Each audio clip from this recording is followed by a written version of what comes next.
After my husband of 10 years vanished without a trace, everyone around me claimed they had no idea why. Now, on the verge of marrying someone new, the mystery of his disappearance lingers like a shadow. I met Chris almost 13 years ago. In the beginning, we were nothing more than friends. Friends who were already involved with other people. But life has a way of changing things. Over the years, we stayed in touch. And after I ended my relationship with my boyfriend, Chris surprised me by asking me out. Our first date went surprisingly well, and before I knew it, we were seeing each other more and more. Looking back, it's clear, from the start, our relationship was nothing short of chaotic. It was unhealthy in ways I couldn't fully comprehend back then. Chris betrayed me more times than I care to admit. The first time? Just a month into our relationship. He went on his annual hiking trip with friends, something he always did. But this time was different. While there, he got involved with a much younger girl on a dating site. They exchanged inappropriate pictures, and I could feel something had shifted when he returned. His behavior had changed. So I asked him about it. He was evasive, dodging my questions. That's when I decided to dig deeper. I found the messages. I found the proof. He had been cheating. I confronted him, and he tried to justify it. His friends had introduced him to the dating site, he said. He argued it was just pictures, nothing more. But I knew it wasn't just pictures. It was a betrayal. We had a conversation about boundaries, about respect. In the end, I didn't blow it up into a huge drama. Our relationship had only just started, and I didn't want to jump to conclusions too soon. The second betrayal was even more painful. I discovered that for the first 4 years of our relationship, he had been in constant contact with his ex-girlfriend. Every time she had a breakup, she'd reach out to him. And instead of blocking her, instead of moving on, he'd comfort her. He'd offer advice, console her, even when I confronted him. He claimed it was harmless, just being a good friend. He said there was nothing wrong with staying in touch with an ex. I was shocked, hurt. I didn't know what to think anymore. But still, I tried to make things work. I suggested therapy, even though Chris was initially against it. After some convincing, he agreed to join me. We went to a few sessions, and it slowly started to make a difference. Communication improved. We got closer. Eventually, we decided to get married in an intimate ceremony, surrounded by those closest to us. For a time, everything felt right. We were in love. We were happy. We continued the small, everyday routines, even after marriage, splitting the bills, living like partners. But Chris was struggling in ways I couldn't ignore. He had dropped out of college years ago and was working a low-paying job. His family situation was falling apart, his parents splitting up, his dad moving abroad for work, his strained relationship with his mother. Meanwhile, I had everything figured out. I was finishing a degree at a prominent college, a D1 varsity athlete. I didn't want to make him feel bad about himself, so I never talked about my studies. Instead, every day after class, I worked a part-time job to help pay for the bills at home. Then, out of nowhere, everything changed. It started with a pain in my arm, a tightness in my chest during training. I went to get a full-body checkup, just to be safe. What I didn't expect to hear was that I had a tear in my arm requiring surgery. And that wasn't even the worst part. My blood work came back with alarming results. The doctors found a tumor in my breast. It was cancer. Stage 2. I sat there, frozen. I couldn't breathe. I called Chris. The doctor reassured us that they had caught it early, that I was going to be okay. But I could still feel the weight of those words hanging over me. The cancer diagnosis shattered any illusion that life could be simple. In the beginning, Chris was my rock. He spent hours researching the best treatment options, the top surgeons. We found one in Pittsburgh, a highly experienced doctor who gave us a clear plan. I remember the weight of his words, the risks, the potential for complications. Still, we pressed on. The surgery was intense, 18 hours, but in the end, it was a success. When I woke up, Chris was beside me, tears of relief in his eyes. But our happiness was fleeting. Just 3 weeks later, during routine tests, the cancer was back. My heart sank. How could this be happening? We thought we had it under control. The news felt like a cruel joke. Chris was proactive, though. He spent hours with the doctor, strategizing a new approach. We were in this fight together, no matter how hard it got. The treatment process was grueling. The chemotherapy, the surgeries, the never-ending fear of what might come next. The toxins in my veins felt like poison, and the side effects were unbearable. But through it all, Chris was there. In the worst of times, through the nausea, the hair loss, the despair, he stayed by my side, holding me together when I could barely hold myself. We were a team. Our bond only grew stronger as we faced this battle. Then came the next surgery. The doctor informed me that this time, they would have to remove my entire breast. but I had already made up my mind. I told him that I wanted to remove both breasts. The doctor and Chris were stunned. They tried to convince me that it wasn't necessary, that only the left breast had the tumor. But I couldn't shake the fear. As long as I had breasts, I would always be haunted by the thought of cancer returning. I couldn't live with that constant fear. It wasn't an easy decision, and I know it hurt Chris deeply. He begged me not to go through with it, but this was my choice. I couldn't back down. On the day of the surgery, his tears were like a silent plea, but I knew what I had to do. I told him I needed to put myself first, that I had made my decision, and I was at peace with it. Thankfully, the surgery went smoothly, and the prognosis was optimistic. When I emerged from the shadows of treatment, it wasn't just the scars from the surgery that I carried. I had a new sense of self, a raw appreciation for life's fragility. My parents, who had been bracing themselves for more bad news, finally had a moment to rejoice. I was cancer-free, but as I stepped back into the world of the healthy, I couldn't shake the feeling that something had changed, something deep inside my relationship with Chris. It wasn't the disease or the treatments that had left a mark on him. It was something else. Chris, once my unwavering support, now wouldn't look me in the eye. His words were short, clipped. He had become distant, like a stranger living under the same roof. I couldn't understand it. He had been so present during my illness, so compassionate. But now it was as if a wall had gone up between us, and no matter how much I tried to break through, he wouldn't let me in. At first, I tried to talk to him, to figure out what was wrong, but every attempt was met with defensiveness or avoidance. It hurt so deeply. After everything I had been through, after all the pain I had endured, I needed my husband to stand by me. But instead, I was met with coldness and confrontation. The fights began over trivial things, and soon it became clear that this tension wasn't going away. It was growing. I began to wonder, was it the surgery? The decisions I had made? Did my choice to remove my breasts weigh too heavily on him? The distance between us became unbearable, and I couldn't shake the feeling that something essential had shifted. One night, after we had come home drunk, the situation escalated. I could feel the tension hanging in the air as soon as Chris walked through the door. His silence, his stiff posture, it was like walking on eggshells. I looked at him, concerned, and asked if he was okay. Instead of reassurance, he burst into bitter, mocking laughter. The sound echoed, sharp and cruel. "It's not like you can do anything about it," he sneered. His words cut through me, and I froze. What had triggered this? What had changed? I asked him again, my voice filled with desperation, hoping for some explanation, some sliver of understanding. But he just kept laughing. His eyes, glazed over from alcohol, betrayed no remorse. Then, in a moment of raw honesty, he said something that stunned me to my core. "How can I be happy when I'm living with a man?" The words hit me like a slap. My world spun as I tried to make sense of his statement. "I wanted a wife," he continued, "and now I have a man because you cut off your breasts." Tears flooded my eyes, but he didn't stop.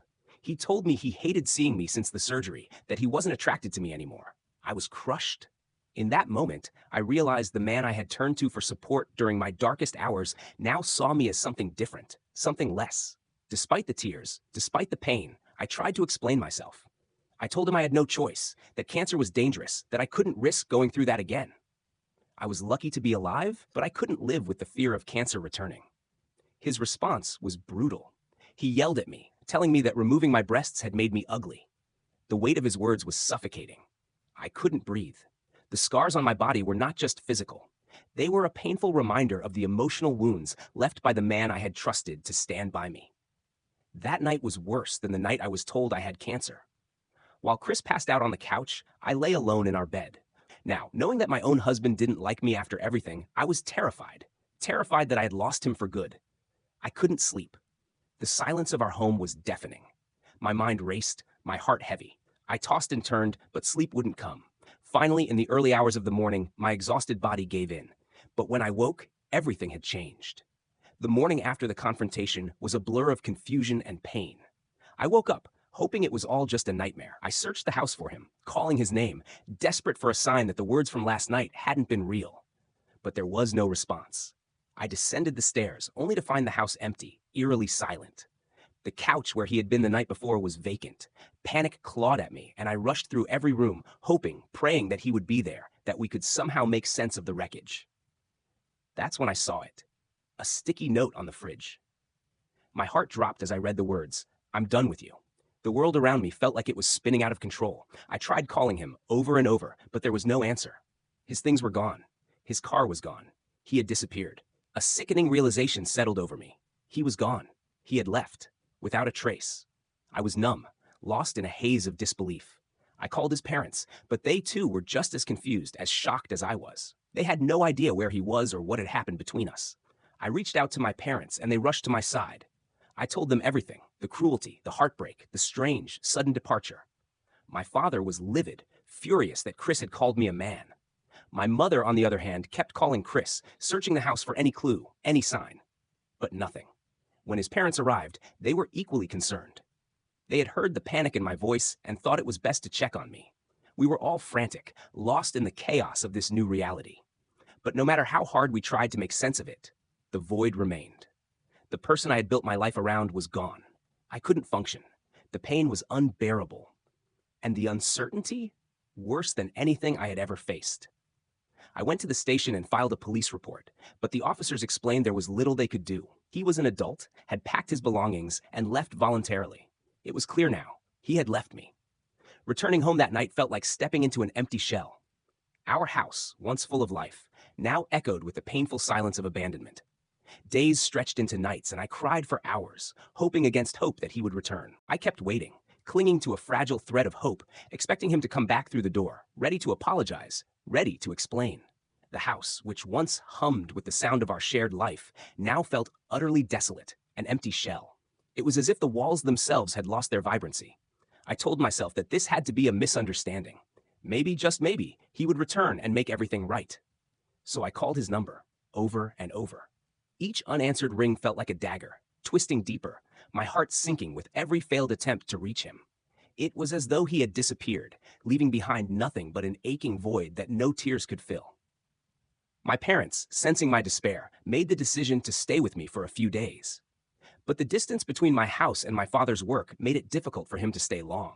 So I tried to stay strong, pushing my emotions down, pretending to be okay in front of them so they wouldn't worry about me. Eventually, they left to return to their home, and once again, I was alone. I wandered aimlessly around the house, too sad to even think of doing anything else.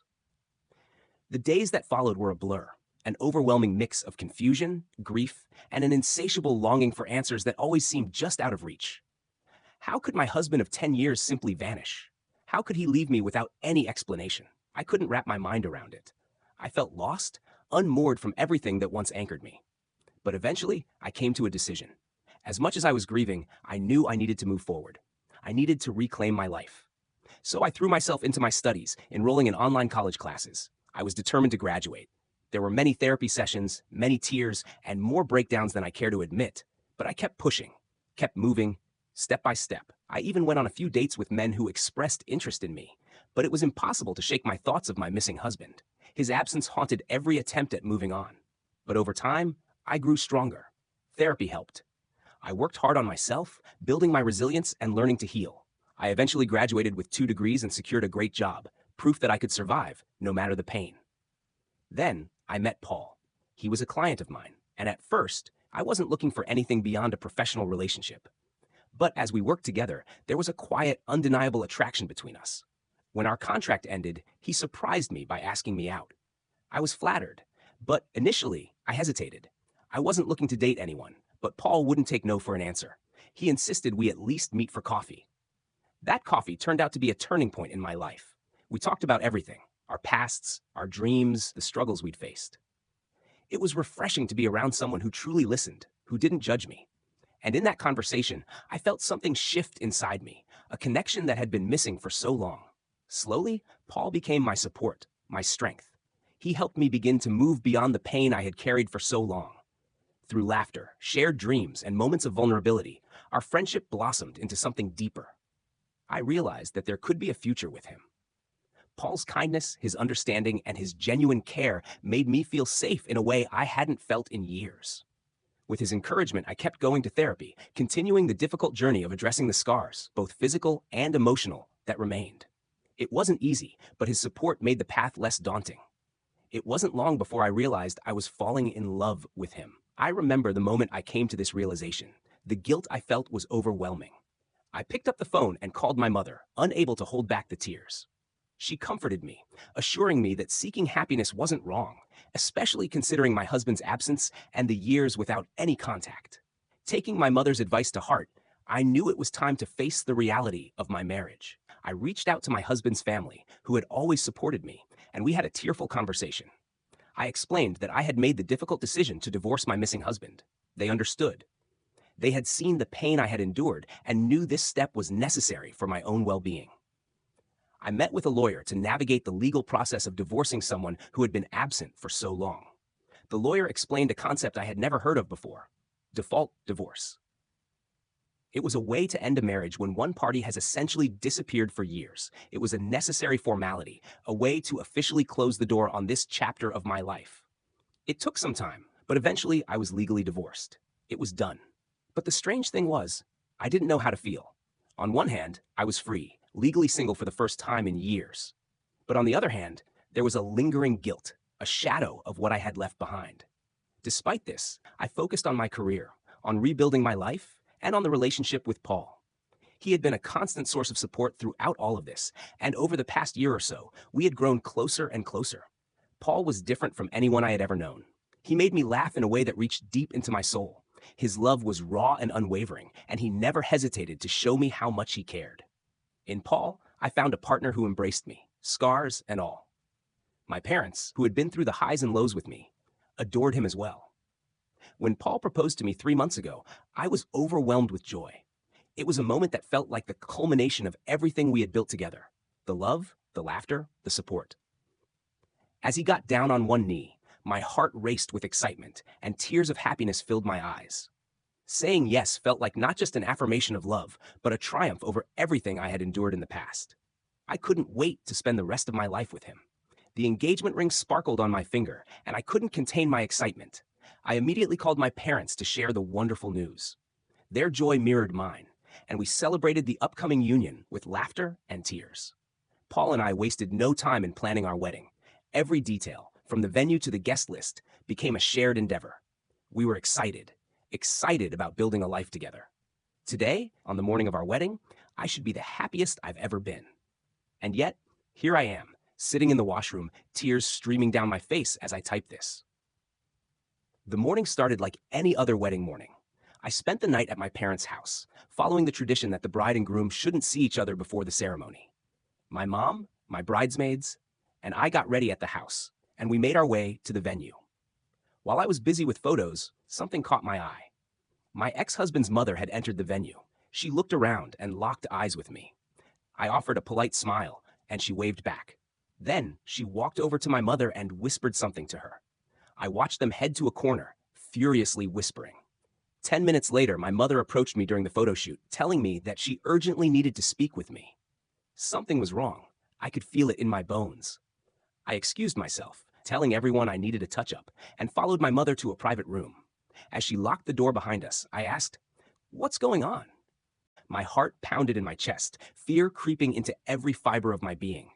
Something had happened to Paul. My mind raced, but I couldn't quite place why I felt such dread. My mother shook her head, her face grave as she motioned for me to sit down. I did, feeling my legs tremble beneath me, my eyes fixed on her as she took a deep breath. Anxiety coiled tightly in my stomach, a knot that grew with each passing second. What was happening? What was she about to say? With steady eyes, she began to speak, and every word felt like a weight crashing down on me. She told me that this very morning, my ex-mother-in-law had received a call. It was from my ex-husband, Chris. My eyes widened, the world around me spinning, as my mother's words hit me like a physical blow. My brain struggled to process this information. He was alive? He had been living in Canada all these years? He'd been hiding it from everyone, even his own parents. The shock was overwhelming, and I felt as though the air had been knocked out of me. I couldn't even fathom how this was possible. My mind raced. My mother continued, explaining that Chris's parents were as blindsided as I was. They had no idea he had moved, no clue about his life in Canada. Only his older sister had been in the loop. She was the one person he had kept close. But why? Why would he do this? Why disappear without a word, without a single trace? Apparently, Chris reached out because he had found out that I was getting married. He wanted to tell me the truth before it was too late. He had tried to call me over and over again, but by then, my number had changed. Desperate, he reached out to my mother, but she had left her phone at home. So, as a last attempt, he called his parents and told them everything. I could hear the raw emotion in my mother's voice as she relayed the rest of the story. His parents were furious with him, heartbroken by his disappearance, by his abandonment without explanation. His mother, begrudgingly, approached my mother, sharing the truth with her because she felt I needed to know everything before I walked down the aisle. I sat there, stunned, overwhelmed by a mixture of emotions: disbelief, anger, confusion, but beneath it all, a strange sense of relief. At least he was alive. My hands trembled, and tears welled in my eyes as I sat in silence, trying to make sense of it all. Everyone was waiting for me to return to the ceremony, but I couldn't move. I didn't know what to do with this information. How could he have waited so long to tell me the truth? Why couldn't he have just left me, like any normal person, and not disappeared into thin air? I had so many questions, too many to process. And yet, on the day I was supposed to marry another man, I found myself consumed with thoughts of my ex-husband. Am I the one in the wrong for moving on? For getting married to someone else when I never tried harder to find him? The questions swirled in my mind as I wrote this. But at the same time, I knew I shouldn't even be thinking about Chris today. I had a life to build with Paul, a future waiting for me. Yet, here I was, lost in a storm of old emotions. Update 1. Thank you to everyone who has sent their comments, hundreds of them. After reading all your thoughts and sharing this experience with my family, I've come to realize something. I'm not the one in the wrong here. I didn't deserve to feel guilty. I love Paul, and no one can take that away from us. Yes, Paul knows about Chris reaching out, and he's just as confused as I am. When I wrote that post last week, I was emotional and caught in the moment. I needed clarity, and you all gave me that.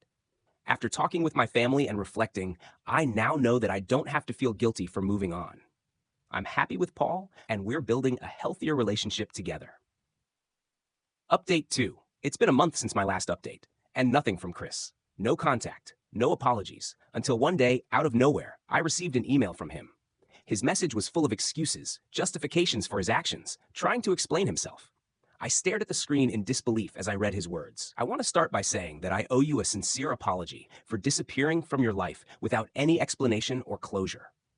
Over the past 10 years, I've grappled with my decision and its impact on you. It wasn't an easy choice to leave you. I couldn't accept who you had become after your surgery, and I tried my best to stay. But eventually, I couldn't. I never meant to hurt you, and I've regretted my decision since. I was too embarrassed to come back and beg for your forgiveness. I sincerely hope life has treated you well these years. You deserve happiness, and I hope you found it, especially in your second marriage. I understand if you harbor resentment or anger towards me. I would love the opportunity to talk further, to provide the closure you rightfully deserve. Please feel free to respond when you're ready. I'm here, willing to listen. Wishing you peace and happiness. Chris. As I read through it, anger surged through me. The audacity. After all these years of silence, he thought he could just send an email and expect things to be okay? No. I shared the email with Paul, and we both agreed. There was no purpose in engaging with Chris anymore. He had disappeared without a trace for so long, and now he was just another chapter of my past. I blocked his email address. I didn't need this in my life anymore. I talked to my parents too. They understood completely. I didn't need to dwell on my past. I needed to focus on my present, on Paul, on the life we were building. With that, I found the closure I had been searching for. Update 3. 5 months have passed since my last update, and life has been amazing. Since blocking Chris, there has been no attempt at contact, no more surprises. My focus has shifted entirely to the wonderful things happening in my life. And now, I have even more joyful news to share with all of you. I'm pregnant. Paul and I are thrilled, over the moon with excitement. The thought of becoming a mother fills me with so much happiness, and I can't wait to meet our baby. This moment has been a long time coming, and Paul shares every bit of that excitement with me. I'm sharing this update with all of you because if any of you were still wondering, life really does surprise us with new beginnings, even when we least expect them. Everyone deserves this kind of happiness.